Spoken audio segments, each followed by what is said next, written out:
Hello, welcome students. Chapter 9 की शुरुआत हम लोगों ने ऑलरेडी कर दी है। इसका फर्स्ट लेक्चर 30 मिनट्स का ऑलरेडी मैं ग्रुप के अंदर सेंड कर चुका हूँ और फर्स्ट लेक्चर आप लोग देख चुके हो, जिसके अंदर मैंने सिर्फ एरे का इंट्रो करवाया था। रेडी? लेकिन आज मैं एरे के बारे में डीपली ये चैप्टर चलाने वाला हूँ। बहुत ही इंपॉर्टेंट चैप्टर है।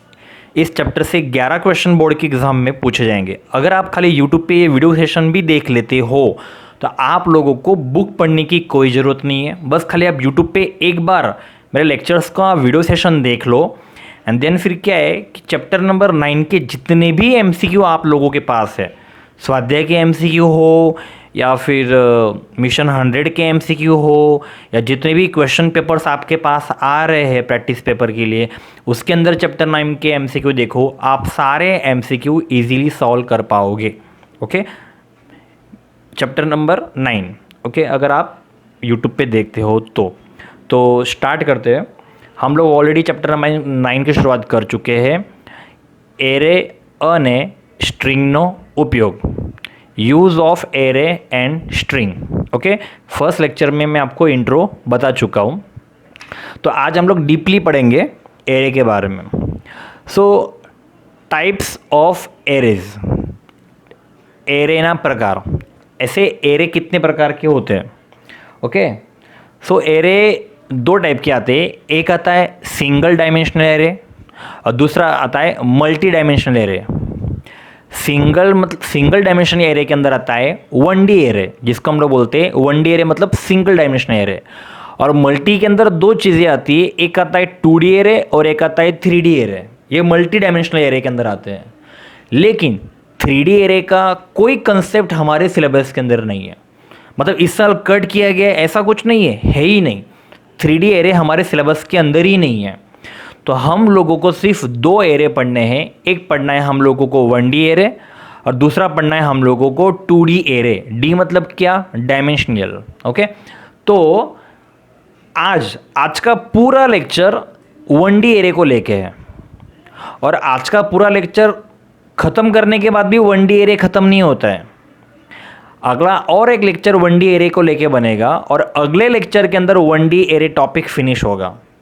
उसके बाद फिर जो उसके अगला लेक्चर आएगा वो मैं बनाऊंगा 2D एरे के ऊपर।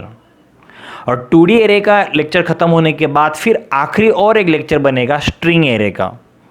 मतलब इन शॉर्ट ये 1D एरे का एक लेक्चर है, इसके बाद और एक 1D एरे का लेक्चर आएगा, फिर 2D एरे का एक लेक्चर आएगा और फिर स्ट्रिंग का। मतलब 3 वीडियो और आएंगे आपके। ओके, यूट्यूब पे ये छोड़ के 3 वीडियो और आएंगे। ओके, एक 1D एरे का एक वीडियो आएगा, 2D एरे का एक वीडियो आएगा और स्ट्रिंग एरे का एक आएगा। ओके, तो चलो 1D एरे किसे बोलते हैं सबसे पहले ये जानते हैं कि 1D एरे मतलब क्या। कि 1D एरे मतलब क्या कि सिंगल रो या फिर सिंगल कॉलम। जैसे कि ये देखो, ये सिंगल रो है खाली और ये सिंगल कॉलम है। अगर आपको सिर्फ सिंगल रो में काम करना हो या फिर अगर आप सिंगल कॉलम में काम करना चाहते हो तो उसे कहा जाएगा 1D एरे। क्योंकि 1D एरे के अंदर ओनली सिंगल रो क्रिएट होती है या फिर सिंगल कॉलम क्रिएट होता है। या तो रो क्रिएट होगी या तो कॉलम क्रिएट होगा, लेकिन वो भी सिंगल। तो ये होता है 1D एरे के अंदर। और 2D एरे के अंदर क्या होता है? Multiple rows and multiple columns. Okay, मतलब बहुत ज़्यादा रो और बहुत ज़्यादा कॉलम्स क्रिएट हो सकते हैं 2D एरे के अंदर। जैसे कि ये एग्जांपल दे, तो ये रो भी है। कितनी रो है यहाँ पे? एक रो है, दूसरी रो है तो 2 रो है। और कॉलम कितनी है? 1 2 3 4 कॉलम है। तो ये जो एग्जांपल है वो 2D का है, लेकिन ये पूरी एक ही रो है, ये पूरा एक ही कॉलम है। तो एक रो और एक कॉलम का अगर कोई कंसेप्ट है तो वो 1D का है। और multiple rows and multiple column का अगर कोई कंसेप्ट है तो वो 2D का है। और 2D एरे को हम लोग एरे ऑफ एरेज भी बोलते हैं। Okay, arrays of array, array का एरे। ओके, ये आपको पता चल जाएगा जैसे जैसे थ्योरी आगे पढ़ेगा। इस तरह का वर्ड हमारे बुक के अंदर भी लिखा हुआ है। ओके, तो ये होता है 2D एरे। तो सिंपल सा मैंने अभी आपको छोटा सा इंट्रो करवाया कि 1D एरे क्या होता है और 2D एरे क्या होता है। Single row single column it means 1D array, multiple rows and multiple columns means 2D array, और 3D एरे तो हमारे सिलेबस के अंदर है ही नहीं। तो स्टार्ट करते हैं सबसे पहले हमारा 1D एरे। तो देखो, सिंगल डायमेंशनल एरे मतलब 1D एरे। अभी 1D एरे डिक्लेयर कैसे करते हैं जावा के अंदर? डिक्लेयर करने का तरीका क्या है? आप जब भी जावा के अंदर प्रैक्टिकल करोगे तो एरे को डिक्लेयर कैसे करोगे, पहले हम लोगों को ये जानना है। मान लो कि आप जावा का प्रैक्टिकल करने के लिए बैठे हैं, या फिर जावा का आप जावा सीख रहे हो और आपको जावा के अंदर एरे सीखना है, तो सबसे पहली बात वहाँ पे आके खड़ी होती है कि जावा के अंदर एरे को डिक्लेयर कैसे किया जाता है। तो मैं सबसे पहले आपको वो सिखाऊंगा कि जावा के अंदर डिक्लेयर कैसे किया जाता है एरे। तो देखो, जैसे कि अगर आप नॉर्मली वेरिएबल बनाते हो ना, तो वेरिएबल हम लोग कैसे बनाते हैं? जैसे कि अभी देखो, मैं यहाँ पे एक वेरिएबल क्रिएट कर रहा हूँ। मैंने यहाँ पे एक डेटा टाइप लिया इंटीजर, ओके, मतलब पूर्णांक संख्या के लिए। ये हम लोग क्लास के अंदर थियरी पढ़ चुके हैं। तो यहाँ पे मैंने एक डेटा टाइप लिया इंटीजर, और मैंने एक ए नाम का वेरिएबल बनाया। क्या किया? वेरिएबल, या ए नाम का वेरिएबल है। उसी तरह अगर मुझे ए नाम के लिए अगर स्ट्रिंग बनाना है तो मैं डेटा टाइप चेंज कर दूंगा, स्ट्रिंग। तो यहाँ पे क्या है, ए नाम का वेरिएबल है, लेकिन कौन सा? इंटीजर डेटा टाइप के अंदर। जबकि यहाँ पे भी ए नाम का वेरिएबल है, लेकिन किसके अंदर? स्ट्रिंग नाम के डेटा टाइप के अंदर। तो यहाँ पे ए के अंदर मैं नंबर स्टोर कर सकता हूँ क्योंकि डेटा टाइप इंटीजर है, लेकिन यहाँ पे ए के अंदर मैं नंबर नहीं, यहाँ पे ए के अंदर मैं कोई भी नाम स्टोर कर सकता हूँ, जैसे कि कोई भी नाम, क्योंकि डेटा टाइप स्ट्रिंग है। तो यहाँ पे जैसे कि ए की वैल्यू 10 हो सकती है, ए इज इक्वल टू 10 क्योंकि 10 नंबर है, लेकिन यहाँ पे ए इज इक्वल टू वशिष्ठ हो सकता है क्योंकि वशिष्ठ क्या है? स्ट्रिंग है। तो ये तो एग्जांपल हुआ वेरिएबल कैसे क्रिएट करते हैं उसका। लेकिन जब भी आपको एरे डिक्लेयर करना है तो क्या करने का बता रहा हूं। एरे डिक्लेयर करते समय हम लोगों को ऐसा एक ब्रैकेट यूज करना पड़ता है। देखो, वेरिएबल जब बनाते हैं तो ऐसा कोई ब्रैकेट यूज करना नहीं पड़ता, लेकिन इसी चीज को अगर मैं एरे के अंदर कन्वर्ट करूं, जैसे कि अभी तो सिंपल सा ये वेरिएबल है, लेकिन अगर मैं किसी भी वेरिएबल को अगर एरे में कन्वर्ट करना चाहता हूं, मतलब मैं अगर उसको एरे बनाना चाहता हूं, अभी तो सिंपल सा ये वेरिएबल है, लेकिन इसको अगर मैं एरे बनाना चाहता हूं तो एरे बनाते समय आपको स्क्वायर ब्रैकेट का यूज करना पड़ेगा। तो अगर आप एरे डिक्लेयर करना चाहते हो तो एरे डिक्लेयर करने के लिए क्या करना है आपको? सब सिंपल सा, पहले आपको INT लिखना है, जैसा यहाँ पे भी लिखा हुआ है। जब हम लोग वेरिएबल बनाते हैं तब भी हम लोग INT लिखते हैं, इंटीजर, और जब हम लोग एरे बनाते हैं तब भी हम लोग लिखते हैं INT। फर्क इतना है कि यहाँ पे स्क्वायर ब्रैकेट बीच में आ जाएगा और बाद में आएगा ए। तो यहाँ पे इस केस में अभी ए वेरिएबल नहीं है, ए एरे है। यहाँ पे ए वेरिएबल है क्योंकि यहाँ पे स्क्वायर ब्रैकेट नहीं है, लेकिन यहाँ पे जैसे ही बीच में स्क्वायर ब्रैकेट आ गया तो अब ये ए वेरिएबल नहीं रहा, ये क्या हो गया? एरे हो गया। ठीक इसी तरह अब यहाँ पे ए स्ट्रिंग नाम का वेरिएबल है, लेकिन जैसे ही बीच में मैं स्क्वायर ब्रैकेट को डाल दूंगा तो ये ए एरे बन जाएगा।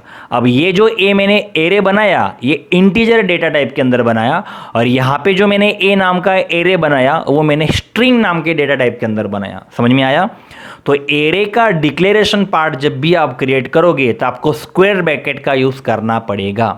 तो देखो, डिक्लेयर करने के बहुत सारे तरीके हैं। अब ये वाला तरीका आप लोगों ने देख लिया, पहले इंटीजर लिखना है डेटा टाइप, फिर स्क्वायर ब्रैकेट लगाना है, फिर जगह छोड़नी है, फिर ए नाम का एरे क्रिएट करना है। ये ए एरे है, वेरिएबल नहीं है। मैं फिर से रिपीट कर रहा हूँ, यहाँ पे जो ए आपको दिख रहा है it's not variable, A array. हम लोगों ने यहाँ पे एरे बनाया ए नाम का, बीच में मैंने जगह छोड़ी।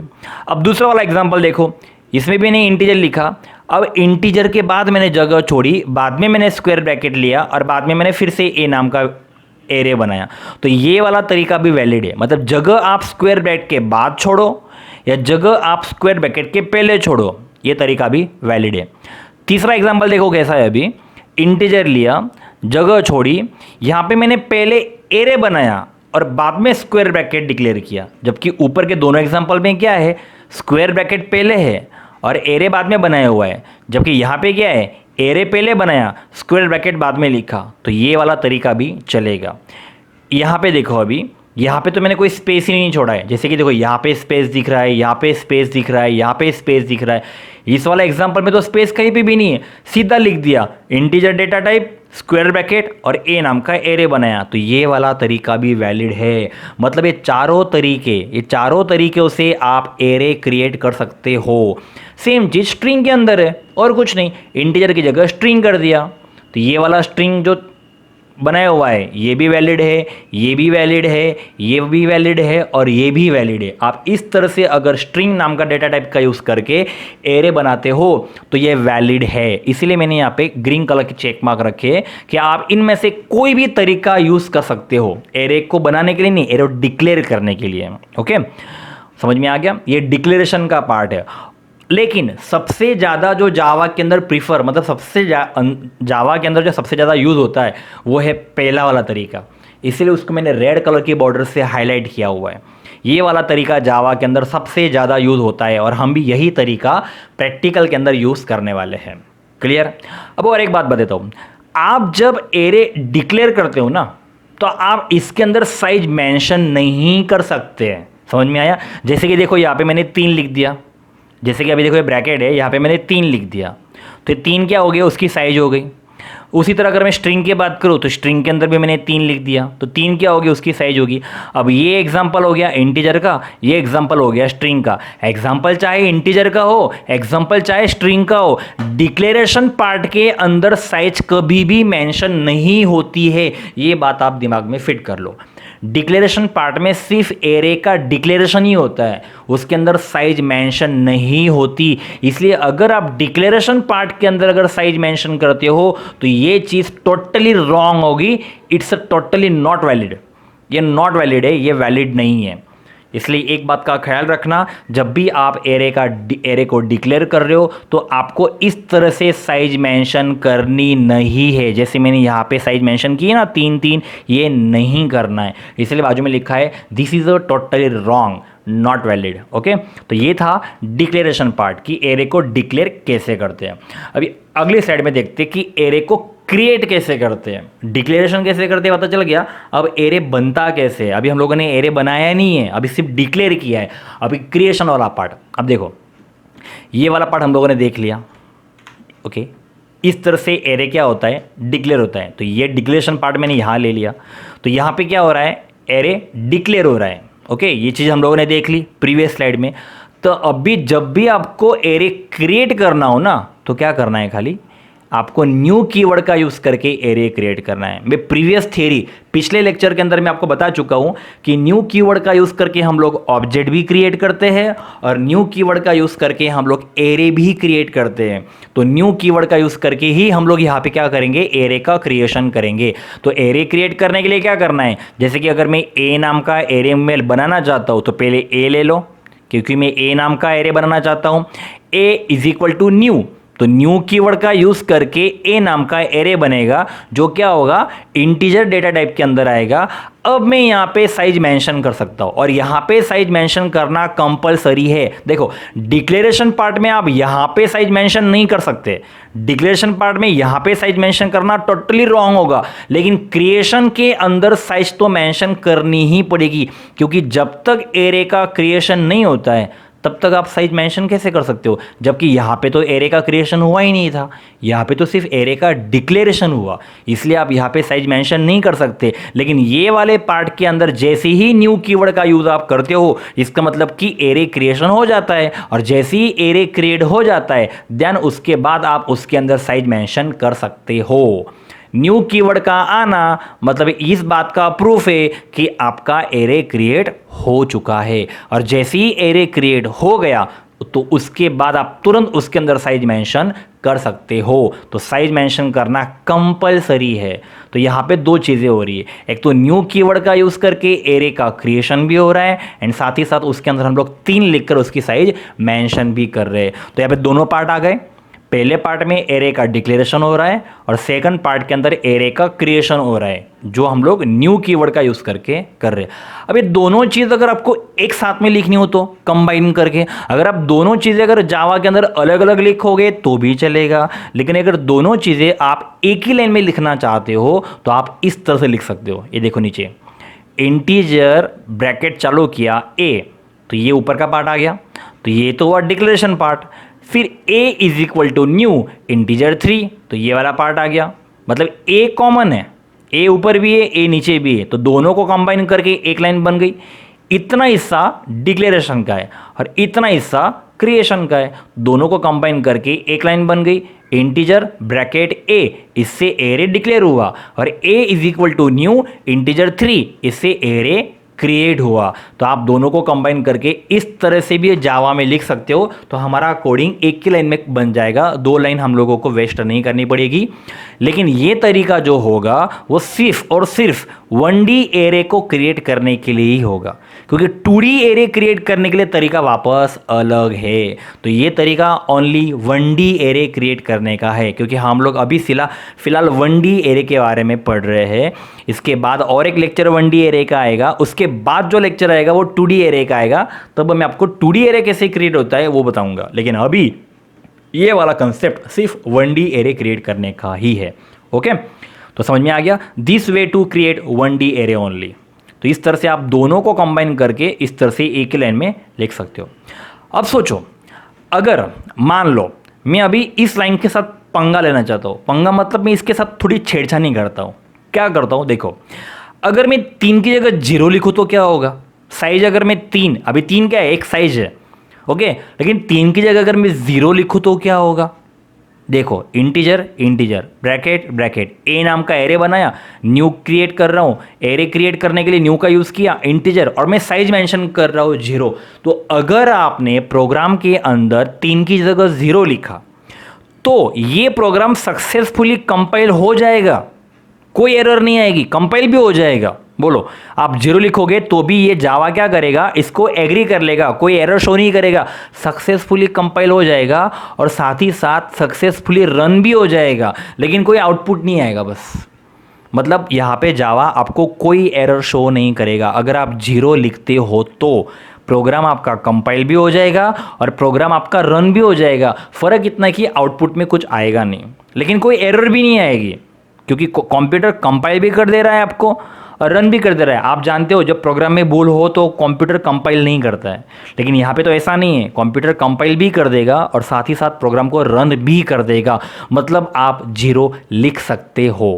लेकिन अगर मैंने कोई नेगेटिव नंबर इनपुट किया, अगर मैं साइज में कोई नेगेटिव नंबर लेता हूँ, जैसे कि अगर यहाँ पे मैंने -3 लिया, तो क्या होगा, तो ऐसी कंडीशन में आपका प्रोग्राम कंपाइल तो हो जाएगा। देखो यहाँ पे भी एरर नहीं आएगी।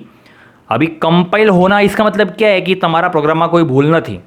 प्रोग्राम में जब भूल ना हो, एरर ना हो, तभी हमारा प्रोग्राम कंपाइल होता है ना। ये हम लोग जावा के अंदर सीख चुके हैं। अगर आपके प्रोग्राम में छोटी सी भी भूल हो तो प्रोग्राम कंपाइल नहीं होता है। लेकिन यहाँ पे तो क्या हो रहा है, यहाँ पे तो कंपाइल भी हो जाएगा लेकिन रन नहीं होगा। जैसे ही आप रन करने जाओगे, कंपाइल करने के बाद हम लोग क्या करते हैं, प्रोग्राम को रन करते हैं ना। कंपाइल करने से क्या होता है, एग्जिट कोड 0 आता है, मतलब तुम्हारा प्रोग्राम में कोई एरर न थी और डॉट क्लास वाली फाइल जनरेट हो जाती है। आप जैसे ही गो करते हो टूल्स में जाके जवाब देखने के लिए, मतलब रन करते हो, तो रन करते समय एक एरर आएगी, रन टाइम एरर जिसको बोलते हैं। और एरर क्या आएगी पता है, negative array size exception. Exception मतलब क्या, अपवाद, बराबर। देखो एरर 2 टाइप की आती है, एक आती है कंपाइल टाइम एरर और एक आती है रन टाइम एरर। अभी कंपाइल टाइम एरर कब आती है, कंपाइल करते समय, और रन टाइम एरर कब आती है, रन करते समय। ज़्यादा करके हम लोगों को कंपाइल टाइम एरर ज़्यादा देखने को मिलती है, जो हम लोग कंपाइल करते समय अगर एरर आ रही है, इसका मतलब कि आपका प्रोग्राम कंपाइल भी नहीं होगा, सीधा एरर आ गया, मतलब आपके प्रोग्राम में भूल है, कोई भूल है, टाइपिंग मिस्टेक है, कुछ कैपिटल स्मॉल का लोचा है, सेमीकोलन का लोचा है, ऐसा कुछ है। तो इसका मतलब कि अगर आपका प्रोग्राम कंपाइल भी नहीं हो रहा है, कंपाइल करते समय एरर आ गई, इट मीन्स कि वो कंपाइल एरर।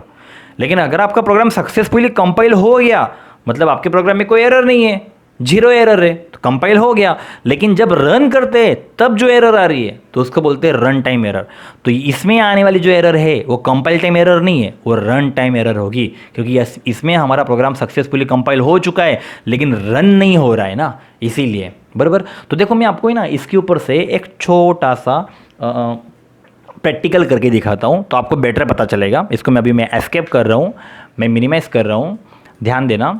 मैंने क्या किया, मैं प्रोग्राम टाइप करके रखा हुआ है ऑलरेडी। मैं स्काइट ऑन कर रहा हूँ, बराबर। ये यहाँ पे एरे प्रोग्राम करके एक मैंने फोल्डर बना के रखा हुआ है, इसमें मैंने प्रोग्राम्स डाल के रखे हैं। ओके, मैं आपको ये 5 प्रोग्राम आज आपको हमारे लेक्चर के अंदर बताने वाला हूँ। इसके अंदर मैंने क्या किया, एक प्रोग्राम लिया, जैसे कि अभी ये प्रोग्राम देखो। ओके, इसको मैं थोड़ा सा बड़ा कर देता हूँ। ओके, सिंपल सा छोटा सा 2-3 लाइन का प्रोग्राम है।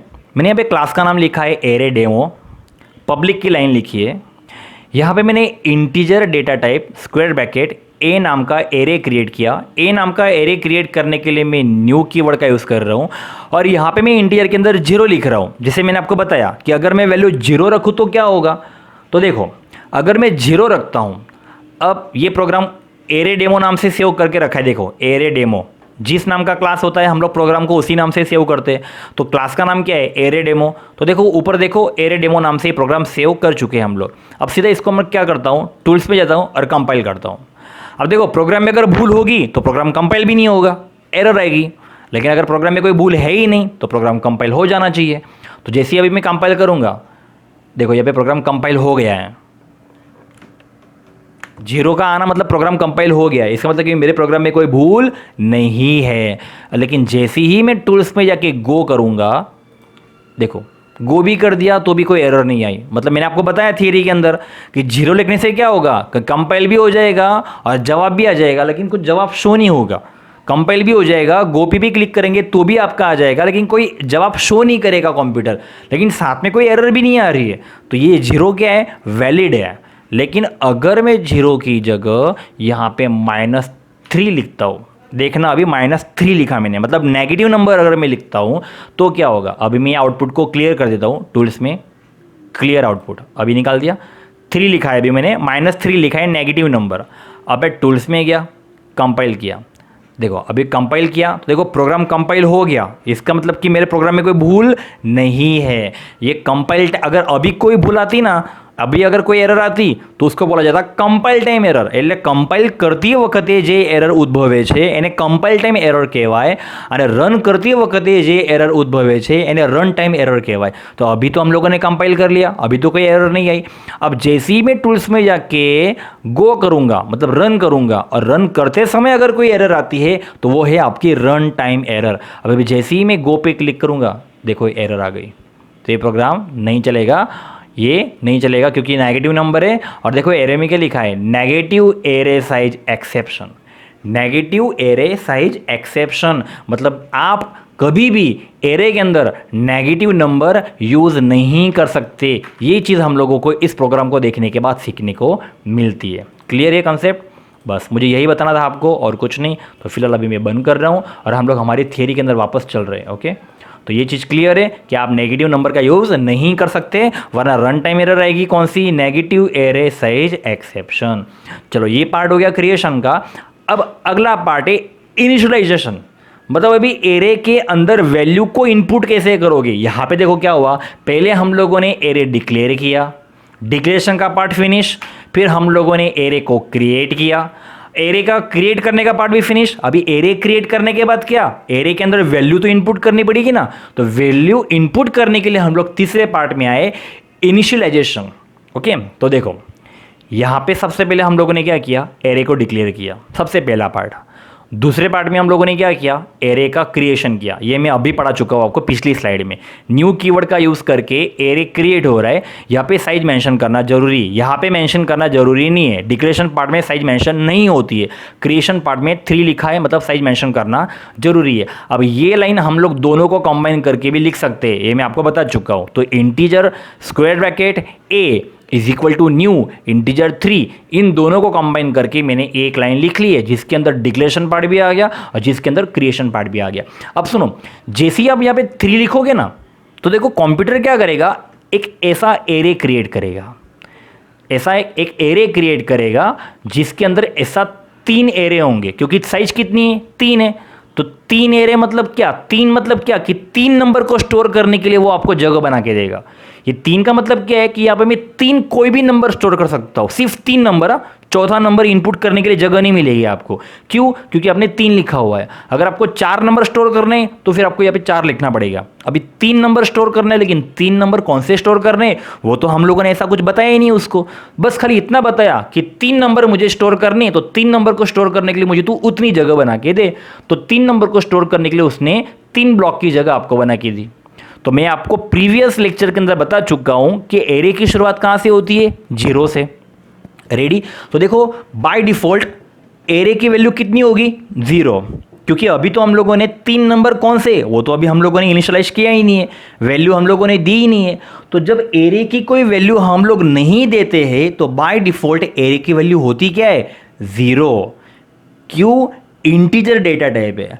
अगर यहाँ पे इंटीजर की जगह अगर स्ट्रिंग नाम का डेटा टाइप होता तो यहाँ पे तीनों के अंदर क्या होता, नल। ये आप जानते हो, क्योंकि इंटीजर की बाय डिफॉल्ट वैल्यू क्या है, 0, और स्ट्रिंग की बाय डिफॉल्ट वैल्यू क्या होती है, नल। तो यहाँ पे अगर इंटीजर की जगह स्ट्रिंग नाम का डेटा टाइप होता तो यहाँ पे 0 की जगह नल होता, यहाँ पे भी 0 की जगह नल होता, और यहाँ पे भी 0 की जगह नल होता। लेकिन यहाँ पे इंटीजर है इसलिए तीनों की जगह 0 है। तो यहाँ पे एरे की बाय डिफॉल्ट वैल्यू क्या है, 0, बाय डिफॉल्ट वैल्यू 0 है।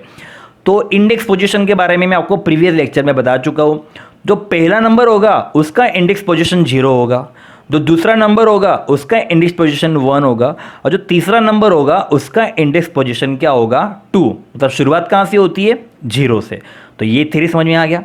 अब मैं क्या कर रहा हूँ, एरे को वैल्यू इनिशियलाइज करता हूँ, मतलब मैं एरे के अंदर वैल्यू इनपुट करता हूँ। तो एरे के अंदर वैल्यू इनपुट करने के लिए देखो यहाँ पे देखो लिखा है मैंने कि ए क्या है, मेरे एरे का नाम है। देखो क्योंकि यहाँ पे मैं ए नाम का एरे बना रहा हूँ, तो ए के अंदर 0 नंबर की पोजीशन पे मैं 10 को इनपुट करना चाहता हूँ।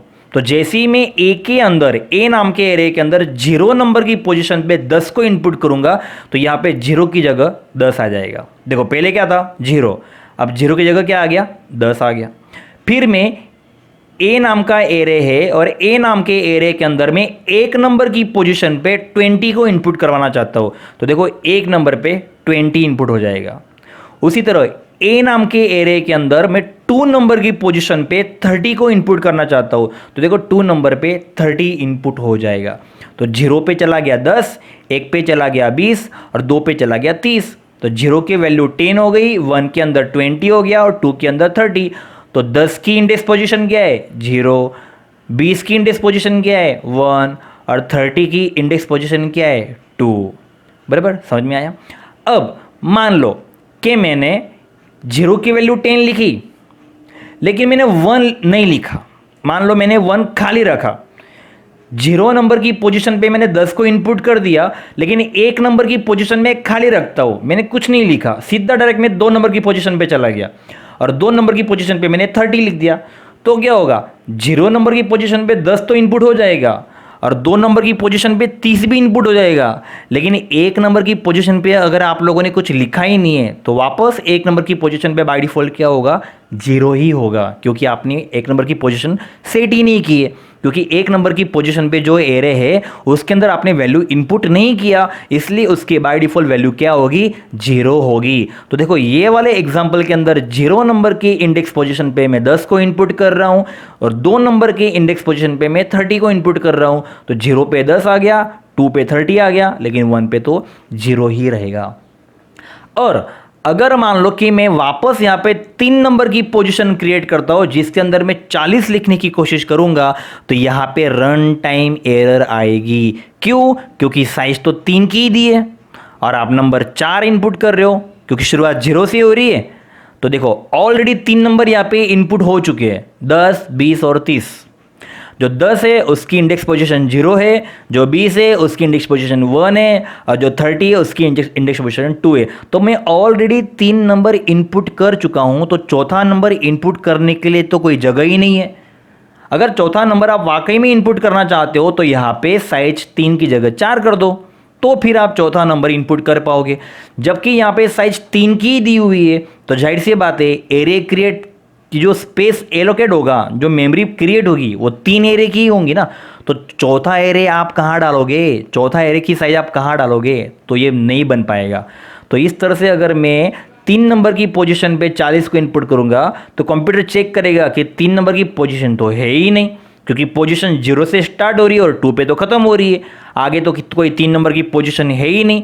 तो मैं 40 को कहाँ पे इनपुट करूँ, इसलिए रन टाइम एरर आ जाएगी। और अभी जो रन टाइम एरर आएगी वो कौन सी होगी, array index out of bound exception. Out of bound मतलब आप क्या कर रहे हो, लिमिट के बाहर आप एरे को इनपुट कर रहे हो, लिमिट 3 की है और आप एरे 4 इनपुट कर रहे हो, तो जाहिर सी बात है एरर आना स्वाभाविक है। ओके, तो देखो यही चीज़ ये चीज़ आपको डायरेक्टली एक लाइन में लिखनी है। अब यहाँ पे देखो क्या किया, पहले आप लोगों ने एरे को डिक्लेयर किया, फिर आप लोगों ने एरे को क्रिएट किया, फिर दोनों को कंबाइन करके आपने एक लाइन बनाई। बताइए 2 लाइन नहीं लिखोगे, सीधा ये एक लाइन लिखोगे तो भी चलेगा, लेकिन एरे के अंदर वैल्यू को इनिशियलाइज करने के लिए आप लोगों को ऐसा 3 बार लिखना पड़ा ना। अब यही पूरा प्रैक्टिकल अगर आप एक ही लाइन में ख़त्म करना चाहते हो तो ये लाइन देख लो, यहाँ पे पूरा प्रैक्टिकल ये पूरी चीज़ें एक लाइन में ख़त्म हो गई। Integer data type square bracket A नाम का एरे क्रिएट किया एंड डायरेक्टली उसके अंदर लिख दिया मैंने 10, 20 और 30। तो यहाँ पे आपको न्यू कीवर्ड लिखने की ज़रूरत नहीं है। आप डायरेक्टली अगर इसके अंदर एरे प्रिंट कर रहे हो, वैल्यू दे रहे हो, तो यहाँ पे न्यू कीवर्ड का लिखना बनता ही नहीं है अगर आप डायरेक्टली लिख रहे हो तो।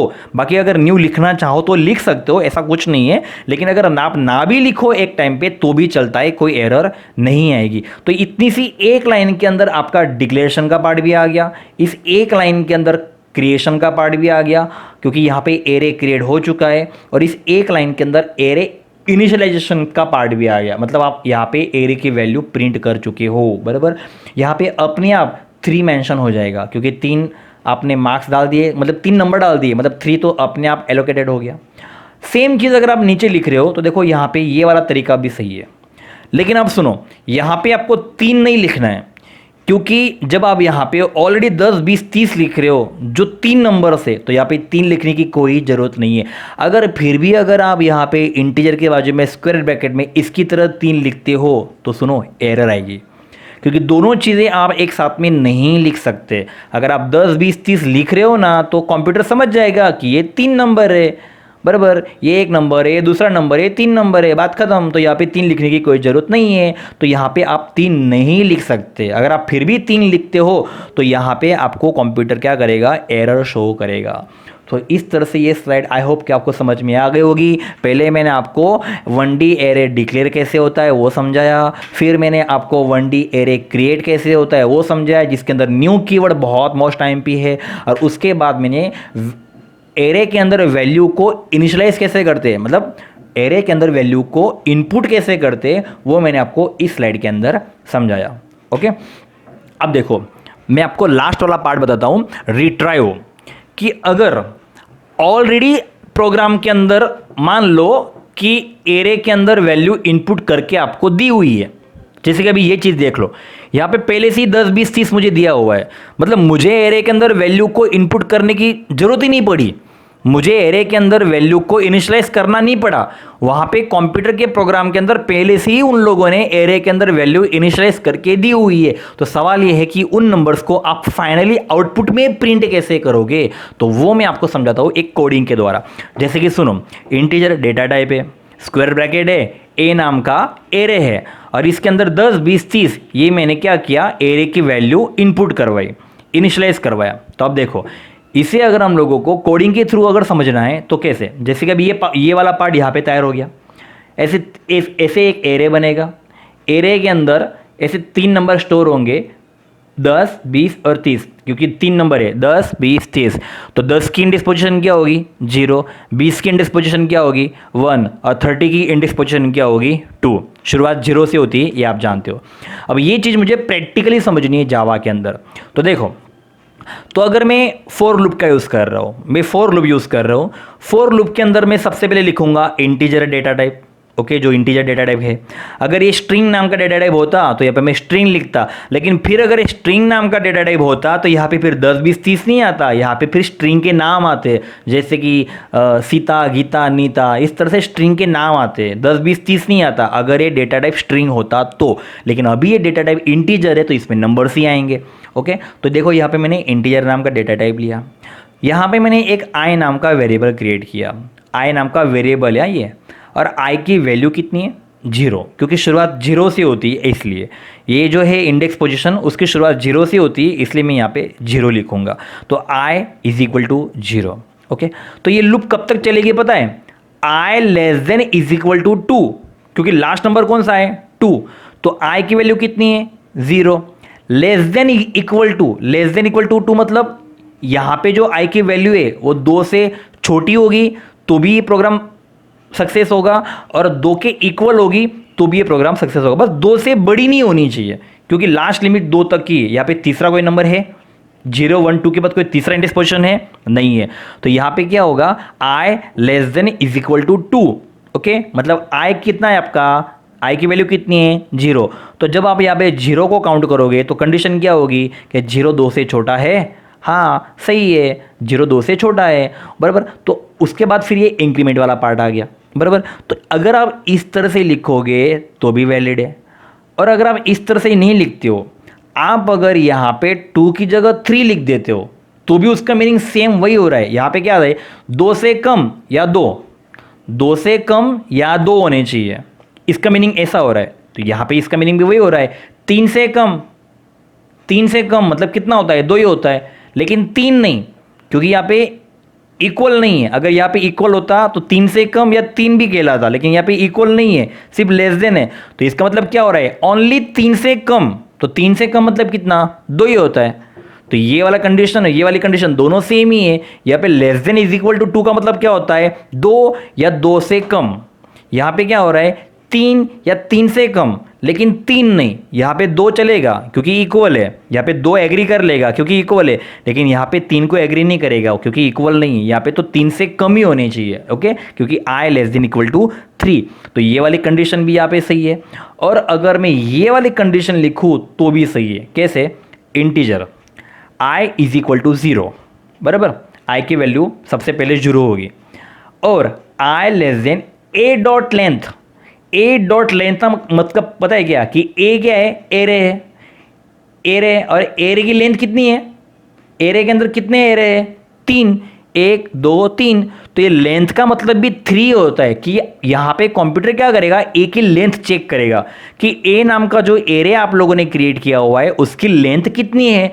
तो ए के अंदर कितने एरे 3, तो यहाँ पे इसका जवाब उसको 3 ही मिलने वाला है। मतलब यहाँ पे और यहाँ पे दोनों सेम ही हुए, i लेस देन 3। तो यहाँ का मतलब भी वही हो रहा है i लेस देन 3, क्योंकि a डॉट लेंथ की वैल्यू 3 ही आने वाली है।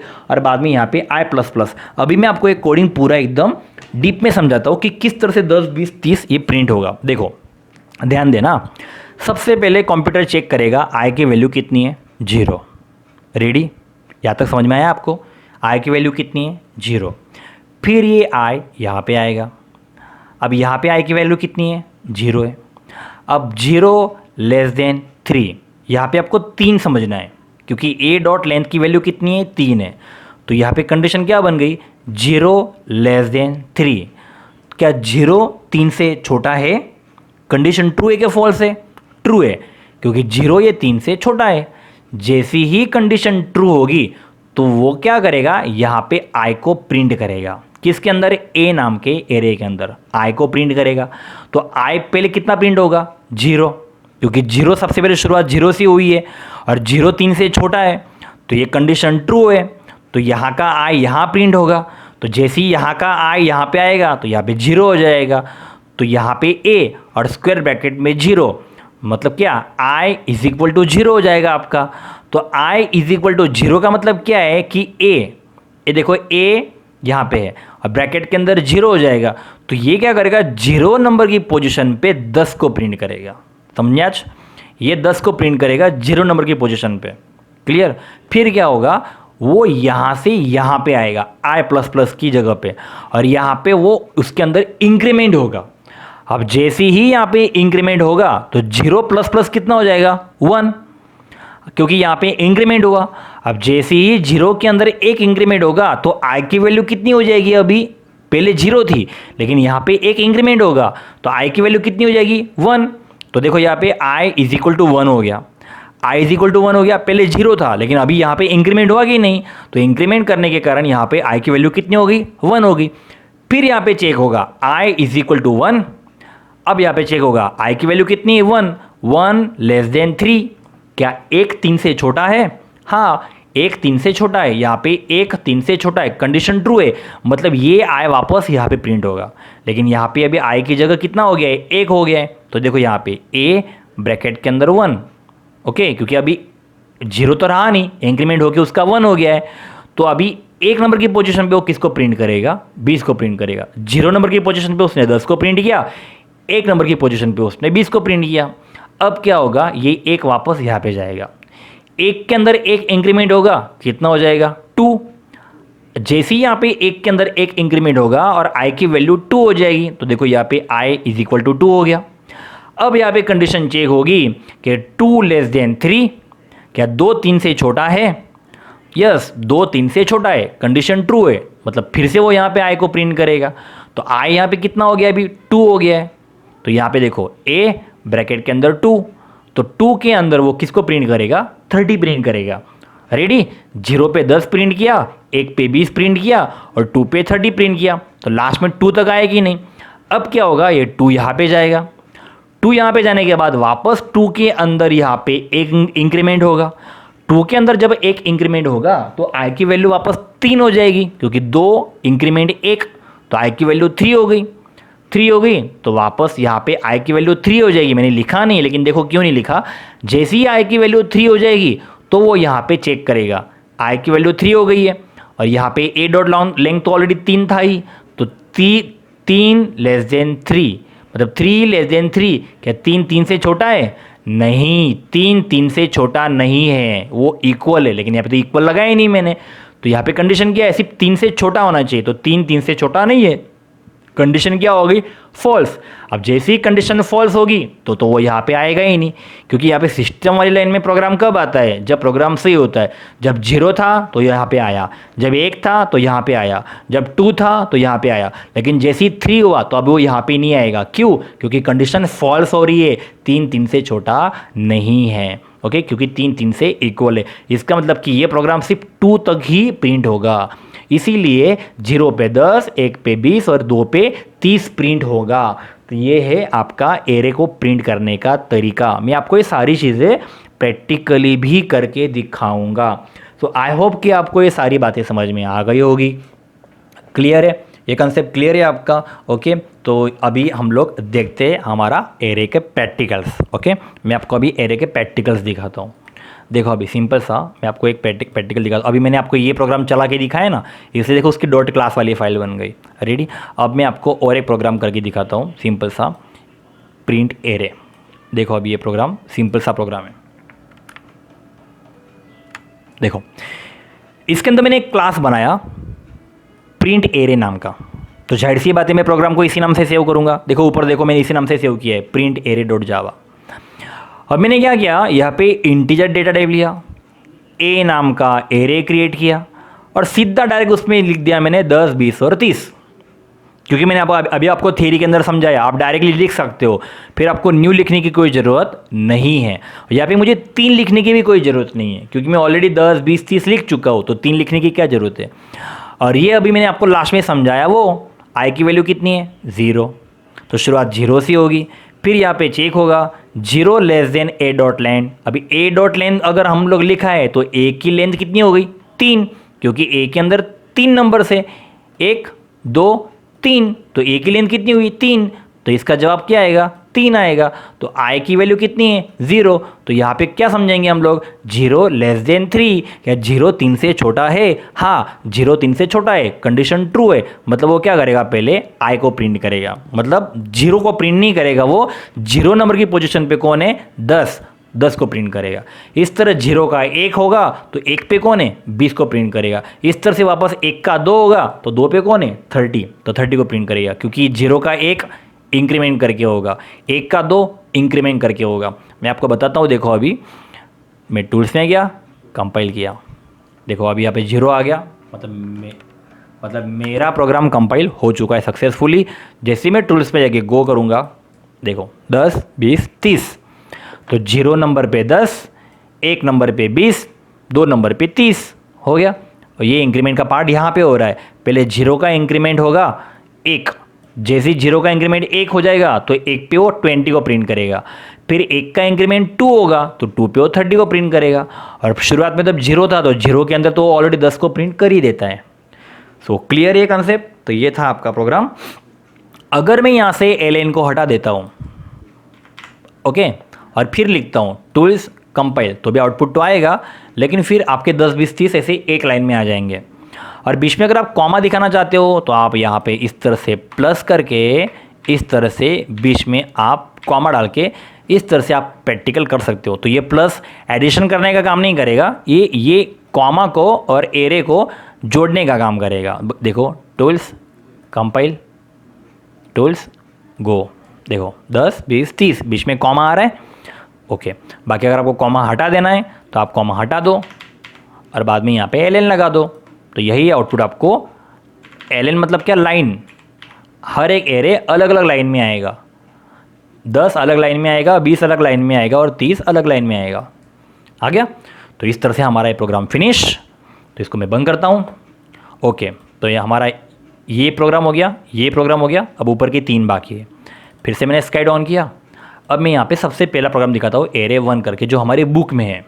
ये हमारा बुक का प्रोग्राम है, ये हमारे चैप्टर का 9वें चैप्टर का बुक का प्रोग्राम है, सिंपल सा। अब देखो इसमें हम लोगों ने क्या किया, एक एरे 1 नाम का क्लास बनाया। तो जाहिर सी बात है प्रोग्राम को उसी नाम से सेव किया होगा, array1.java। पब्लिक की लाइन लिखी, यहाँ पे इंटीजर नाम का डेटा टाइप बनाया और मार्क्स नाम का एरे क्रिएट किया। अब देखो यहाँ पे सिर्फ उन लोगों ने डिक्लेयर किया है, सिर्फ डिक्लेरेशन पार्ट है ये, हमने पहले बताया ना, ये डिक्लेरेशन पार्ट है। और डिक्लेरेशन पार्ट में आप साइज नहीं लिख सकते, तो देखो हमने भी नहीं लिखी है। अब यहाँ पे मैं क्रिएट कर रहा हूँ, ओके। अब ये तो दोनों चीज़ें मैं एक लाइन में कर सकता था, लेकिन मैंने जानबूझ के 2 अलग अलग लाइन लिखी है ताकि आपको बता सकूँ कि हम लोग ऐसा भी कर सकते हैं। ये डिक्लेरेशन पार्ट हो गया और ये क्रिएशन पार्ट हो गया। क्रिएशन पार्ट में क्या किया मैंने, मार्क्स नाम का एरे बनाया, न्यू कीवर्ड का यूज़ किया। देखो यहाँ पे न्यू कीवर्ड नहीं लिखा है क्योंकि ये डिक्लेरेशन पार्ट था, लेकिन जब मैं क्रिएट कर रहा हूँ तो मैंने न्यू कीवर्ड लिखा। जैसे ही मैंने न्यू कीवर्ड का यूज़ करके एरे को क्रिएट किया तो बीच में साइज लिखना कंपलसरी है, मैं थ्योरी में बताया। तो यहाँ पे मैंने 7 लिख दिया है, 7 लिख दिया है। लेकिन यहाँ पे 7 क्या, सिर्फ 7 तो एक साइज हुई ना, लेकिन 7 क्या, 7 नंबर तो हम लोगों ने लिखे ही नहीं है। तो मैंने आपको बताया था कि जब आप सिर्फ साइज मेंशन करते हो और एरे इनपुट नहीं करते हो, क्योंकि इस प्रोग्राम के अंदर कहीं पे भी एरे की वैल्यू लिखी हुई नहीं है, तो यहाँ पे बाय डिफ़ॉल्ट एरे की वैल्यू क्या आएगी, 0। मैं आपको बता चुका हूँ। तो यहाँ पे ये प्रोग्राम क्या होगा पता है, 7 लेस देन 7 मतलब ये 6 तक ही जाएगा। ऐसे शुरुआत 0 से होगी और 6 पे ख़त्म होगा, मतलब टोटल 7 नंबर ही प्रिंट होंगे। देखो बताता हूँ मैं आपको कैसे। यहाँ पे i की वैल्यू कितनी है, 0। तो यहाँ पे i की वैल्यू तो हर बार चेंज होती जाएगी, 1 2 3। लेकिन यहाँ पे इंटीजर क्या है, 7 तो लिखा है, लेकिन 7 मार्क्स तो लिखे नहीं है, तो बाय डिफ़ॉल्ट इसकी वैल्यू 0 ही होगी। देखो मैं आपको बताता हूँ, टूल्स कंपाइल, 0 आ गया। मैं बड़ा करता हूँ, टूल्स एंड देन गो। देखो है कि नहीं, सबकी वैल्यू 0 है। ये तो इंडेक्स पोजीशन है। ये देखो ये जो है ये मार्क्स, ये मैसेज है, तो देखो सब में मार्क्स मार्क्स मार्क्स लिखा है। ये जो आई है, ये आई शुरुआत में 0 होगा, फिर इंक्रीमेंट करके उसका 1 होगा, फिर इंक्रीमेंट करके इसका 2 होगा, फिर इंक्रीमेंट करके इसका 3 होगा, ऐसा 6 तक ही जाएगा। क्योंकि हमें यहाँ पे क्या लिखा है, लेस देन 7, लेस देन 7, क्योंकि जब उसने 6 के अंदर इंक्रीमेंट करके 7 किया होगा और जब यहाँ पे 7 को कंपेयर किया होगा कि 7 7 से छोटा है, नहीं 7 7 से छोटा नहीं है, तो जैसी कंडीशन फॉल्स हुई होगी तो 7 को तो प्रिंट करेगा ही नहीं। तो इसका मतलब कि लूप कहाँ तक घूमी, सिर्फ 6 तक ही घूमी ना। तो ये तो जो 0 1 2 3 ये तो उसकी इंडेक्स पोजीशन है, लेकिन 0 नंबर पे कौन सा एरे इनपुट करना है, 1 नंबर की पोजीशन पे कौन सा एरे इनपुट करना है, 2 नंबर की पोजीशन पे कौन सा एरे इनपुट करना है, ऐसा तो हम लोगों ने इस प्रोग्राम के अंदर बताया हुआ ही नहीं है। इसलिए बाय डिफॉल्ट एरे की वैल्यू क्या आएगी, 0 आएगी। अब देखो मान लो कि अगर मैं यहाँ पे 7 हटा दूँ, 7 हटा दूँ, रेडी, और मैं यहाँ पे ब्रैकेट के अंदर 7 नंबर लिख देता हूँ, 10 20 30 40 50 60 और 70 ब्रैकेट पूरा बराबर। अब तो मैंने यहाँ पे 7 नंबर लिख दिए, पहले तो सिर्फ 7 ही लिखा था इसलिए सबकी वैल्यू 0 आ गई, लेकिन अब तो यहाँ पे 7 नंबर मैंने लिख दिए, तो यहाँ पे अभी 7 लिखने की ज़रूरत नहीं है। यहाँ पे 7 लिखना रॉन्ग होगा, मैंने आपको थ्योरी में समझाया, आप दोनों चीज़ें एक साथ में नहीं कर सकते। तो 7 अभी यहाँ पे लिखना ज़रूरी नहीं है, क्योंकि कंप्यूटर खुद काउंट कर लेगा कि ये 7 नंबर है, 1 2 3 4 5 6 7। अब देखो इसको मैं कंपाइल करता हूँ, टूल्स कंपाइल, टूल्स गो। देखो अभी आ गया कि नहीं, 0 नंबर की पोजीशन पे 10, 1 नंबर की पोजीशन पे 20, 2 नंबर की पोजीशन पे 30, 40, 50, 60 और 70, 6 नंबर की पोजीशन पे 70। तो ये हो गया। तो पहले के आउटपुट में और अभी के आउटपुट में क्या फ़र्क है? पहले के आउटपुट में आप लोगों ने सिर्फ साइज मेंशन की थी 7, लेकिन 7 नंबर्स कौन से, वो तो आप लोगों ने इनपुट ही नहीं किया, इसलिए कंप्यूटर ने क्या किया, उसका आउटपुट तो दिया लेकिन एरे की बाय डिफॉल्ट वैल्यू 0 बता दी, क्योंकि यहाँ पे आप लोगों ने एरे को इनिशियलाइज नहीं किया, यहाँ पे आप लोगों ने एरे की वैल्यू इनपुट ही नहीं की, जबकि यहाँ पे हम लोगों ने एरे की वैल्यू इनपुट कर दी है, इसीलिए यहाँ पे मार्क्स आ गए। ये सेम प्रोग्राम आपकी बुक में है, पहला ही प्रोग्राम है, लेकिन इस तरह से उन लोगों ने नहीं बताया जैसे मैंने बताया हुआ है। ओके, यहाँ हमारी बुक में ये वाला आउटपुट है, हमारी बुक में ये वाला आउटपुट नहीं है। क्लियर? तो चलो इसको बंद करता हूँ, फिर से स्लाइड खोलता हूँ। एरे 1 हो गया, अभी एरे 2। एरे 2 देखो बहुत बड़ा प्रोग्राम है, देखो देखते इसको समझते हैं। अब देखो यहाँ पे इन लोगों ने ना 5 एरे बनाए, कितने? 5 एरे बनाए, एक नहीं 5 एरे बनाए। पहला एरे मार्क्स 1 नाम का, दूसरा एरे मार्क्स 2 नाम का, तीसरा एरे मार्क्स 3 नाम का, चौथा एरे मार्क्स 4 नाम का और पांचवा एरे मार्क्स 5 नाम का। जो पहला वाला एरे बनाया देखो ये डिक्लेयर किया, ये डिक्लेरेशन पार्ट है, क्योंकि इसमें साइज नहीं लिखी है, मतलब समझ जाने का कि डिक्लेरेशन पार्ट है। फिर ये यहाँ पे क्रिएट कर रहे हैं, जबकि हम लोग जानते हैं कि दोनों को कंबाइन करके एक लाइन में लिखा जा सकता है, लेकिन फिर भी उन लोगों ने जानबूझ के 2 लाइन लिखी है ताकि आपको पता चले कि इस तरह से भी एरे बनते हैं। ओके, यहाँ पे डिक्लेयर हुआ, यहाँ पे क्रिएट हुआ। तो देखो यहाँ पे हम लोगों ने 3 लिखा हुआ है। अब यहाँ पे मार्क्स 1 नाम का एरे क्रिएट हुआ न्यू कीवर्ड का यूज करके, और यहाँ पे 3 लिखा, सिर्फ 3 लिखा, सिर्फ 3 लिखा, लेकिन 3 मार्क्स कौन से, वो तो लिखा ही नहीं। अभी पिछले प्रोग्राम के अंदर मैंने 7 लिखा था, तो बाय डिफॉल्ट एरे की वैल्यू कितनी आई थी? 0। जब मैंने 7 नंबर लिखे 10, 20, 30, 40, 50, 60, 70, तब जाके वो आए, लेकिन जब पहले 7 लिखे तो क्या था, आउटपुट का तो 0 ही था। तो यहाँ पे तो इन लोगों ने 3 ही लिखा है, तो जाहिर सी बात है इसके अंदर क्या होगा, 0 ही आएगा। अब यहाँ पे देखो दूसरा एरे बनाया मार्क्स 2 नाम का। अब ये इन लोगों ने एक लाइन में खत्म कर दिया। यहाँ पे मार्क्स 1 नाम का एरे बनाने के लिए उन लोगों ने 2 लाइन का यूज़ किया, जबकि मार्क्स 2 का एरे क्रिएट करने के लिए उन लोगों ने एक लाइन में खत्म कर दिया। तो यहाँ पे मार्क्स 2 नाम का एरे क्रिएट किया न्यू कीवर्ड का यूज़ करके और 3 लिखा, तो यहाँ पे भी 3 लिखा है। तो यहाँ पे भी 3 नंबर कौन से, वो तो बताया ही नहीं, मतलब यहाँ पे भी बाय डिफॉल्ट एरे की वैल्यू क्या आएगी, 0 आएगी। फिर उन लोगों ने तीसरा एरे बनाया मार्क्स 3 नाम का। यहाँ पे भी वो सेम गलती कर रहे हैं, यहाँ पे उन लोगों ने 3 लिखा, लेकिन 3 नंबर कौन से लिखने हैं वो तो बताया ही नहीं, मतलब यहाँ पे ये एरे की वैल्यू 0 आएगी। फिर उन लोगों ने चौथा एरे बनाया, चौथे एरे के अंदर सीधा डायरेक्ट 3 मार्क्स लिख दिए, 50, 60, 70। लेकिन मैंने बताया फिर आप यहाँ पे ऐसा 3 नहीं लिख सकते, क्योंकि मैं आपको बार बार बोल रहा हूँ दोनों चीज़ें एक साथ में लिखना पॉसिबल नहीं है। अगर यहाँ पे ऑलरेडी अगर आप 3 नंबर लिख चुके हो तो फिर आपको यहाँ पे 3 लिखने की ज़रूरत नहीं है। रेडी? इस वाले केस में क्या है कि उन लोगों ने स्क्वायर ब्रैकेट को थोड़ा आगे ले लिया। मैं आपको थ्योरी के अंदर सिखा चुका हूँ, स्क्वायर ब्रैकेट को चाहे पीछे लगाओ, स्क्वायर ब्रैकेट को चाहे आगे लगाओ, वैलिड है। और यहाँ पे उन लोगों ने 3 लिख दिया, 70, 80, 90। मतलब क्या है, टोटल 5 एरे बने, यहाँ पे 3 लिखा है, यहाँ पे 3 लिखा है, यहाँ पे 3 लिखा है। तो तीनों के तो एरे बताए ही नहीं उन लोगों ने, जैसे इन दोनों ने 3 एरे बताए 50, 60, 70, 70, 80, 90, ऐसा इन्होंने बताया नहीं है। तो इसके अंदर भी बाय डिफॉल्ट वैल्यू 0 आएगी, इसके अंदर भी बाय डिफॉल्ट वैल्यू 0 आएगी, इसके अंदर भी बाय डिफॉल्ट वैल्यू 0 आएगी, लेकिन इन दोनों का तो एरे आएगा। ओके, तो देखो अभी यहाँ पे मार्क्स 1 को पहले डिस्प्ले कर रहे हैं, फिर मार्क्स 2 के एरे को डिस्प्ले करेंगे, फिर मार्क्स 3 के एरे को डिस्प्ले करेंगे, फिर मार्क्स 4 के एरे को डिस्प्ले करेंगे, फिर मार्क्स 5 के एरे को डिस्प्ले करेंगे। और कितने कितने नंबर डिस्प्ले होने चाहिए? 3-3। ओके, 3-3, क्योंकि साइज 3 की है इसलिए। और ये वाला कंसेप्ट मैं आपको पिछले प्रोग्राम में समझा चुका हूँ कि कैसे काम करता है, इंक्रीमेंट का पार्ट कैसे काम करता है, ये मैं आपको प्रीवियस प्रोग्राम में समझा चुका हूँ, बराबर। तो देखते हैं अभी इसका आउटपुट। टूल्स में गए, कंपाइल किए, देखो प्रोग्राम कंपाइल हो चुका है,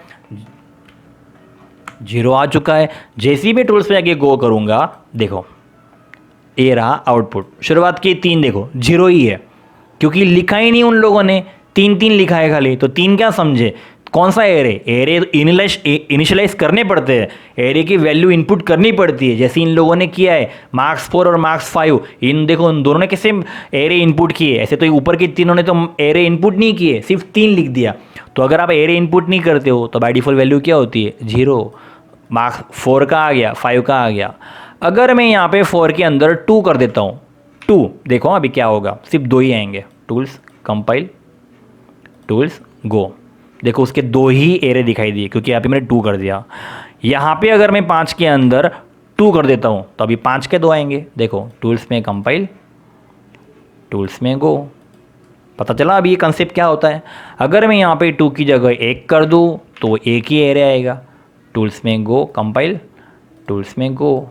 देखो एक ही एरे आया 50। इसी तरह अगर मैं यहाँ पे 1 कर दूँ तो यहाँ पे भी एक ही आएगा। टूल्स में कंपाइल और टूल्स में गो। देखो लेकिन अगर मैं यहाँ पे वापस फिर से 3 कर दूँ और यहाँ पे अगर मैं फिर से 3 कर दूँ तो वापस जैसे थे वैसे, टूल्स में कंपाइल एंड टूल्स में गो। आ गया? क्लियर है चीज़। लेकिन अभी मैं आपको एक बात बताता हूँ, जैसे मैं आपको बार बार बोलते आ रहा हूँ कि अगर आप यहाँ पे 3 लिख रहे हो, एरे इनपुट कर रहे हो, तो यहाँ पे आप 3 नहीं लिख सकते। अगर मैं यहाँ पे 3 लिखूँ तो देखो क्या होगा, मैं आपको दिखाता हूँ। अभी टूल्स में गया, कंपाइल किया, कंपाइल ही नहीं होगा। देखो कितनी सारी एरर आ गई, कितनी सारी एरर आ गई। देखो आप, इतनी सारी एरर आ गई सिर्फ 3 लिखने से। तो ये 3 लिखा नहीं जा सकता, मैं पहले ही बोल रहा हूँ। तो ये 3 नहीं आएगा। कंप्लीट। मैं फिर से ऐसा हो तो क्लियर करता हूँ आउटपुट। ओके, फिर से मैं यहाँ पे 3 लिखता हूँ। देखो अभी टूल्स में कंपाइल, कंपाइल ही नहीं होगा। देखो एरर आ गई, बराबर। अभी मैं फिर से इसको क्लियर करता हूँ। अभी 3 हटा देता हूँ, बराबर। अब करता हूँ टूल्स में कंपाइल। देखो अब हो गया कंपाइल, गो, ये भी हो गया। इसका थ्योरी बुक में है, मैं आपको दिखाता हूँ। मिनिमाइज, मैं बुक खोलता हूँ। ये मैंने बुक ओपन की है। इसके अंदर मैं जाता हूँ अभी पेज नंबर 194 पे, जहाँ से हमारा एरे का चैप्टर स्टार्ट हो रहा है।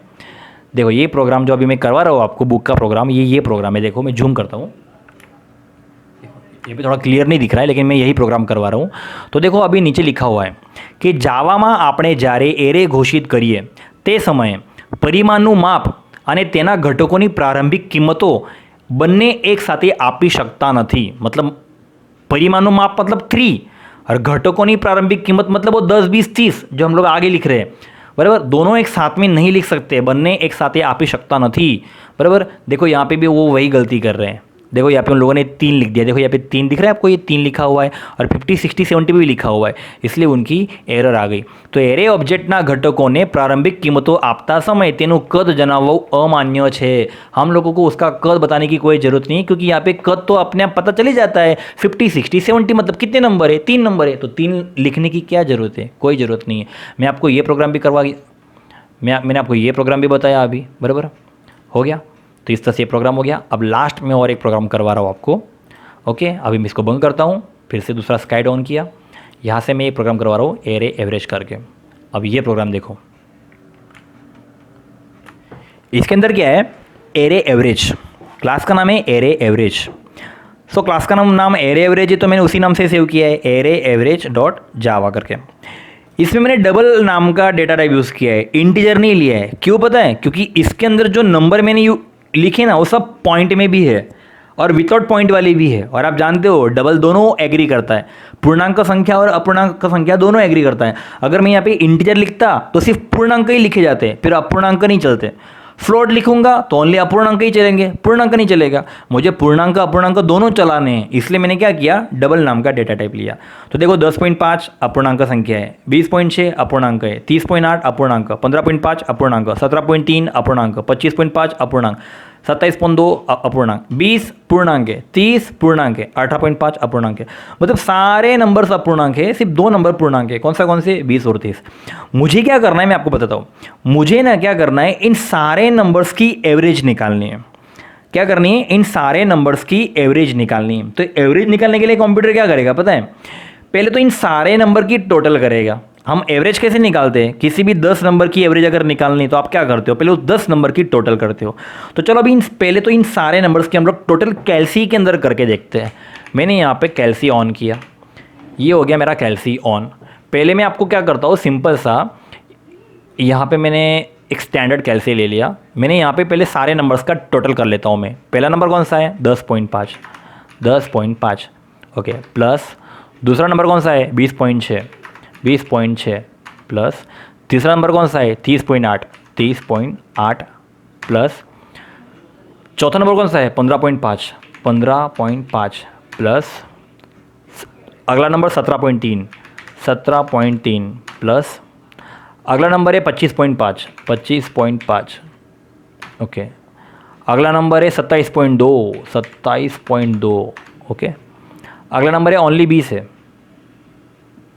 प्लस 20। अगला नंबर है 30 प्लस 30, और उसके बाद अगला नंबर है 18.5 प्लस 18.5।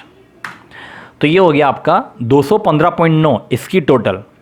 और एवरेज निकालने के लिए क्या करते हैं हम लोग, पहले सारे नंबर की टोटल निकालते हैं और बाद में जो भी लास्ट में टोटल आती है उसको डिवाइड जितने नंबर से उसके साथ डिवाइड करते हैं। अभी टोटल कितने नंबर है, 1 2 3 4 5 6 7 8 9 10, मतलब जो टोटल आएगी उसको हम लोग क्या करेंगे, यहाँ से डिवाइड 10 करेंगे। तो यहाँ पे डिवाइड का सिंबल कहाँ पे है, ये परसेंटेज का है, ये डिवाइड का है, तो डिवाइड 10, ये गया जवाब। ये मेरी एवरेज है 21.59। अगर ये टोटल मान लो कि 6 नंबर होते या 7 नंबर होते तो डिवाइड 7 या 6 करते हैं। ये टोटल 10 नंबर है इसलिए डिवाइड 10, तो लास्ट में जवाब कितना आया 21.59। ध्यान दो 21.59 ये मेरी एवरेज है। यही चीज़ मुझे अभी प्रोग्राम के द्वारा करनी है और कुछ नहीं, ओके। तो देखो यहाँ पे भी आपको क्या समझना है, 10.5 उसकी इंडेक्स पोजीशन कितनी होगी 0, इसकी इंडेक्स पोजीशन 1, इसकी 2, इसकी 3, इसकी 4, इसकी 5, इसकी 6, इसकी 7, इसकी 8 और इसकी 9। तो इसीलिए ये स्क्रिप्ट कब तक चलेगी, 10 लेस देन 10 मतलब कितना होता है 9, तो यहाँ तक 9 तक ये स्क्रिप्ट चलेगी। लेकिन शुरुआत कहाँ से हो रही है 0 से, तो बस फिर शुरुआत 0 से हो रही है और 9 पे ख़त्म हो रही है तो हो गए ना 10। तो जब 0 पे वो 10.5 को प्रिंट करेगा, 1 पे वो 20.6 को प्रिंट करेगा, 2 पे वो 30.8 को प्रिंट करेगा, 3 पे वो 15.5 को करेगा, इस तरह 9 पे वो 18.5 को करेगा, और इन सभी को प्रिंट तो करेगा ही और साथ में इनका टोटल भी करेगा। इनका टोटल होके यहाँ पे स्टोर होगा, सभी का टोटल यहाँ पे स्टोर होगा। अभी हमारा टोटल कितना आया था 215 पॉइंट समथिंग कुछ आया था, तो यहाँ पे जाएगा एंड देन लास्ट में इस टोटल के साथ डिवाइड 10 किया जाएगा। देखो ये फॉर्मूला आप नोट करो। अभी लास्ट में मैंने क्या किया, इसकी जो टोटल निकली उसके साथ डिवाइड 10 किया ना मैंने, तो यहाँ पे भी वो वही कर रहे कि इसकी जो टोटल आएगी वो सम के अंदर स्टोर होगी और उस टोटल को उन लोगों ने 10 के साथ क्या कर दिया, डिवाइड कर दिया। जैसे ही टोटल को 10 के साथ डिवाइड करेंगे और बाद में जो जवाब आएगा वो होगा आपका एवरेज, और लास्ट में उन लोगों ने एवरेज को प्रिंट किया है। तो सिंपल सा प्रोग्राम है, टूल्स में गया कंपाइल किया, देखो 0 आ गया, टूल्स में गया गो, तो देखो ये 10 नंबर आ गए, पहले उसने 10 नंबर प्रिंट कर दिए और इन 10 नंबर की एवरेज कितनी होती है 21.59। अभी कैलसी के अंदर अपना जवाब मैच कर लो, 21.59 आ गया। तो ये था हमारा सिंपल सा प्रोग्राम एवरेज को फाइंड आउट करने का, लेकिन किसके अंदर, एरे के अंदर। तो सिंपल। तो यहाँ तक मैंने आपको आज सारे प्रोग्राम समझा दिए हैं। ये जितने भी प्रोग्राम अभी मैंने करवाए ना वो बुक के प्रोग्राम थे, और मेन बात मतलब कि ये 1D एरे के प्रोग्राम थे। किसके, 1D एरे के प्रोग्राम। अभी हम लोगों ने 2D एरे तो स्टार्ट किए ही नहीं है। तो ये है आज का थ्योरी, जो आज हम लोगों ने पहले से लेकर अभी तक पढ़ा उसका सारा थ्योरी अभी यहाँ पे गुजराती के अंदर मैं आपको बता रहा हूँ बुक के हिसाब से कि एरे कोने कहेवाय, एक ज प्रकारना घटकोना संग्रहने रजू करता चलने एरे कहे छे। एक ज प्रकारना घटक, का तो ये બધા नंबर होवा જોઈએ, का तो ये બધા नाम होवा જોઈએ। अगर नंबर को स्टोर करने हैं तो इंटीजर, नाम को स्टोर करना है तो स्ट्रिंग, लेकिन नंबर और स्ट्रिंग दोनों एक साथ में नहीं आ सकते। या तो नंबर का आप एरे बनाओ या तो आप स्ट्रिंग को एरे बनाओ। સમાન પ્રકારના અનેક ઘટકો ઉપર એક સમાન કાર્ય કરવાનું હોય ત્યારે એરે ઉપયોગી બને છે। એરેના ઘટકને સૂચક સ્થાનાંકથી ઓળખવામાં આવે છે। સૂચક સ્થાનાંક मतलब इंडेक्स पोजीशन, जो हम लोग मैं बता चुका हूँ, जो 0 से स्टार्ट होता है। एरे को हम लोग सदिश भी बोलते हैं, 1D एरे को हम लोग सदिश बोलते हैं, 2D एरे को हम लोग श्रेणिक बोलते हैं, 3D एरे जो होता है वो बहुपरिमाणीय होता है, जो हमारे सिलेबस के अंदर नहीं है। तो सदिश वेक्टर मतलब 1D एरे, ओके। सदिश वेक्टर એ એક પરિમાણીય એટલે 1D ડેટાની રચના છે। તે અક્ષરો હોય કે સંખ્યાઓ જેવી વસ્તુઓની યાદીનો સંગ્રહ કરવા માટે ઉપયોગી છે। અક્ષરો હોય કે સંખ્યાઓ मतलब इंटेजर, अक्षर हो मतलब स्ट्रिंग। यादी तो किसी की भी बन सकती है, अक्षर की यादी भी बनेगी सीता गीता नीता, संख्या की यादी भी बनेगी 10 20 30। संख्या की यादी होगी तो भी वो एरे कहलाएगा, अक्षरों की यादी होगी तो भी वो एरे ही कहलाएगा। लेकिन ये सारे एरे 1D के अंदर स्टोर किए जाते हैं। 1D एरे की तरह 2D एरे भी आता है, ओके। जिसके अंदर रो और कॉलम आती है। 1D एरे के अंदर एक ही रो आती है और एक ही कॉलम आता है, जबकि 2D एरे के अंदर मल्टीपल रो आती है और मल्टीपल कॉलम आता है। मैं आपके हम तो थ्री के अंदर समझा चुका हूँ। और 2D एरे को हम लोग मैट्रिक्स भी बोल सकते हैं। 1D एरे को हम लोग मैट्रिक्स नहीं बोलते, लेकिन 2D एरे को हम लोग मैट्रिक्स बोलते हैं। ये मैं आपको जब 2D एरे के बारे में समझाऊंगा ना तब पता चलेगा। ऐसे तो मैं इसका थ्योरी आपको बता चुका हूँ। 1D एरे मैट्रिक्स नहीं होता, लेकिन 2D एरे मैट्रिक्स होता है। ओके, नेक्स्ट, एरे बनावा माटे ना पगला। एरे कैसे बनाते हैं? एरे बनाने के लिए दो चीज़ें चाहिए, एक आता है डिक्लेयर, एक आता है क्रिएट। डिक्लेयर जब करते हैं तब हम लोग साइज मेंशन नहीं करते, और जब क्रिएट करते हैं तब हम लोग साइज मेंशन करते हैं। मैं आपको बता चुका हूँ। और क्रिएट करते समय हम लोग कौन से कीवर्ड का यूज़ करते हैं? न्यू कीवर्ड का। तो नीचे लिखा है कि एरे ऑब्जेक्ट બે રીતથી બનાવી શકાય છે, ન્યू પ્રક્રિયા વાપરીને અને તેનું કદ જણાવીને। કદ मतलब जो ब्रैकेट में हम लोग 3 लिखते हैं ना, वो 3, हाँ, उससे भी एरे बनता है। जो डिक्लेयर के अंदर हम लोग 3 नहीं लिखते, लेकिन क्रिएट के अंदर हम लोग 3 लिखते हैं। तो एरेना घटकोने प्रारंभिक किंमत આપીને, बराबर। नेक्स्ट, એક પરિમાણીય એરે એટલે 1D એરે। एक परिमाणीय एरे એટલે 1D एरे તરીકે ઓળખાય છે। 1D एरे को हम लोग वेक्टर भी बोलते हैं, सदिश भी बोलते हैं, बराबर, कि જેને एक अथवा વધારે અદિશ ચલના સમૂહ તરીકે ગણી શકાય છે। जैसे कि देखो यहाँ पे mark 1, mark 2, mark 3, mark 4, mark 5, मतलब कितने एरे बने? 5। तो इसको शॉर्टकट में हम लोग मार्क 5 भी लिख सकते हैं ना। मार्क 5 अगर लिखा, मार्क 5 लिखा तो ये 5 क्या हो गई? साइज हो गई। तो इसके इंडेक्स पोजीशन क्या आएगी? मार्क 1 होगा 0, मार्क 2 होगा 1, मार्क 3 होगा 2, मार्क 4 होगा 3 और मार्क 5 होगा 4, मतलब 0 to 4। ये होगी उसकी इंडेक्स पोजीशन। 0 से ही इंडेक्स पोजीशन स्टार्ट होती है। 0, 1, 2, 3, 4। 0 किसके लिए? मार्क 1 के लिए। 1 किसके लिए? मार्क 2 के लिए। 2 किसके लिए? मार्क 3 के लिए। मार्क 3 इंडेक्स पोजीशन किसके लिए? मार्क 4 के लिए। और मार्क 4 इंडेक्स पोजीशन किसके लिए? मार्क 5 के लिए। मान लो कि यहाँ पे 5 मार्क है, 10, 20, 30, 40, 50, ऐसा समझ लो। तो 0 पे कौन होगा? 10, 1 पे कौन होगा? 20, 2 पे कौन होगा? 30, 3 पे कौन होगा? 40 और 4 पे कौन होगा? 50। तो इस तरह से इसको बोलते हैं इंडेक्स पोजीशन। तो यहाँ से हम डायरेक्टली 5 लिखेंगे तो 5 एरे क्रिएट होंगे। नेक्स्ट, 1D एरे घोषित करवा ચોરસ કૌંસની જોડીમાં એરેના નામ પછી અથવા ડેટાના પ્રકાર પછી વાપરી શકાય છે।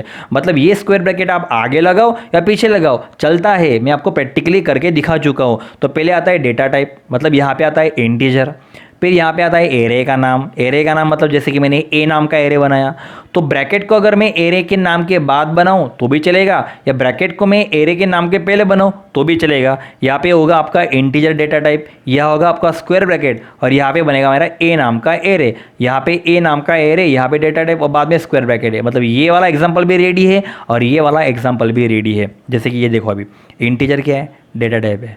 मार्क्स क्या है? एरे का नाम है। और स्क्वायर ब्रैकेट कहाँ पे? मार्क्स के बाद है। जबकि यहाँ पे क्या है? इंटीजर डेटा टाइप है। यहाँ पे मार्क्स नाम के, मार्क्स के आगे डेटा टाइप, ये सॉरी स्क्वायर ब्रैकेट है।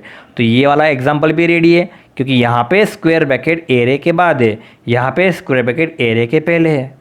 क्रिएट? तो ये वाला कंसेप्ट रेडी है।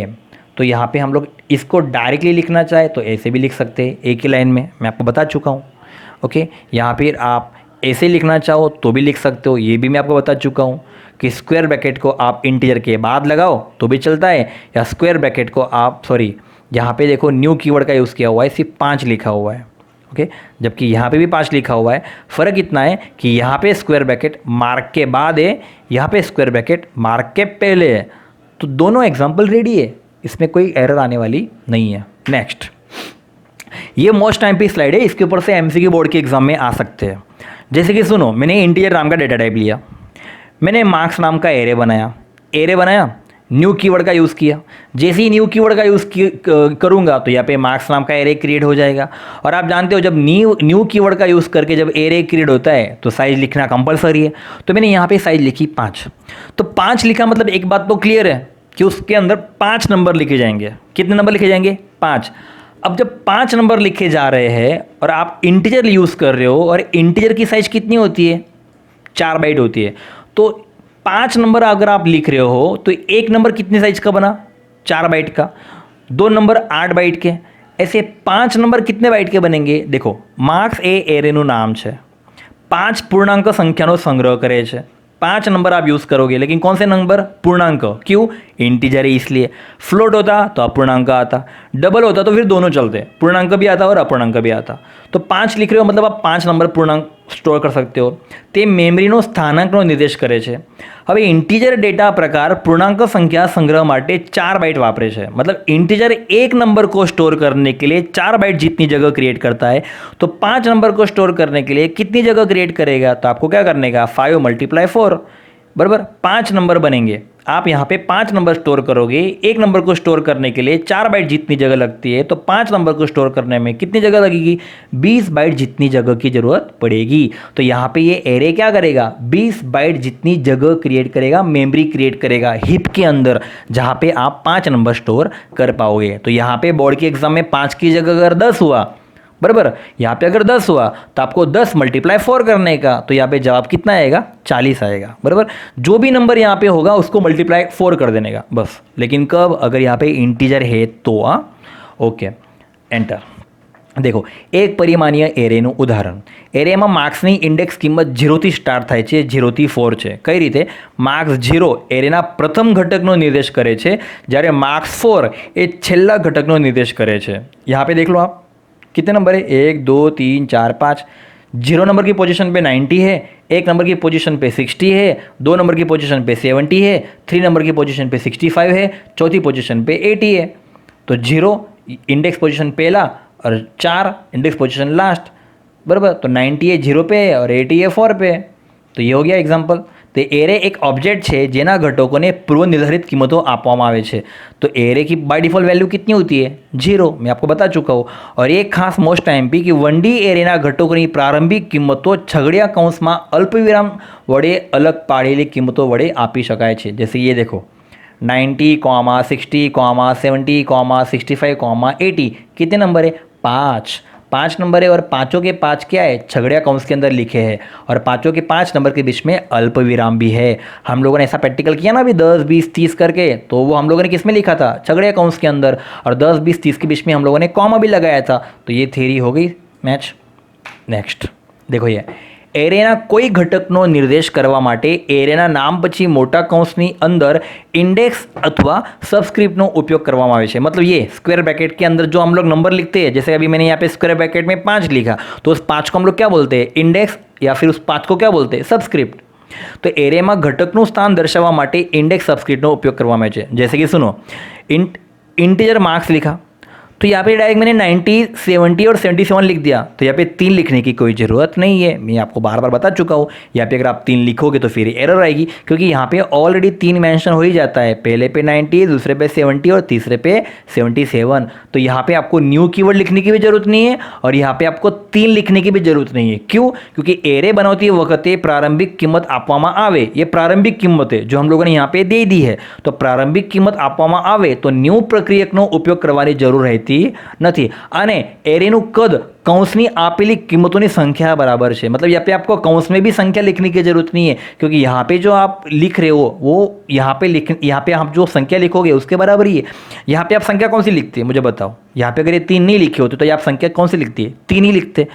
जबकि मैंने यहाँ पे 3 लिखा नहीं है, मैंने डायरेक्ट प्रारंभिक कीमत डाल दी। तो ये और ये दोनों एक ही हुआ ना। तो एरेનું કદ કૌંસની આપેલી કિંમતોની સંખ્યા બરાબર છે। तो क्लियर? तो ये सारा थियरी लास्ट में मैंने क्लियर कर दिया है। तो ये यहाँ पे हमारा 1D एरे ख़त्म नहीं हुआ है, 1D array to be continue. अगले पार्ट का वेट करो, उसके अंदर 1D एरे आपका फिनिश हो जाएगा। लेकिन ये सारा थियरी जो लास्ट में मैंने समझाया मोस्ट टाइम पी है। मैंने आपको सारे प्रैक्टिकल बताए, मैंने सारा थियरी समझाया आपको कि एरे कैसे बनता है, एरे कैसे क्रिएट होता है, एरे के अंदर वैल्यू को इनिशलाइज कैसे करते हैं, शुरुआत से मैंने आपको बताया। ओके, ये पहले आप 1D array, 2D array, array के डायमेंशन कितने 2 होते हैं। मैंने अभी आज आपको 1D एरे समझाया, जिसमें सिंगल रो सिंगल कॉलम ही होते हैं। फिर एरे का डिक्लेरेशन कैसे बनता है, एरे क्रिएट कैसे होता है, एरे के अंदर वैल्यू को इनिशलाइज कैसे करते हैं, फिर उसका आउटपुट कैसे आएगा, रिट्राइव मतलब उसको कंप्यूटर में जावा के अंदर उसको मैं कैसे लिख सकता हूँ। सारी चीज़ें मैंने आपको आज 1D एरे के अंदर कंप्लीट कर दी है। तो कोई बात नहीं, अभी प्रैक्टिकल भी मैंने आपको 4 से 5 प्रैक्टिकल बताए। तो अभी हम लोग नेक्स्ट लेक्चर का वेट करते हैं। अगले लेक्चर के अंदर 1D एरे ख़त्म हो जाएगा। सो अभी के लिए इतना काफ़ी है, अगले लेक्चर में फिर से मिलते हैं। तब तक के लिए थैंक यू, बाय।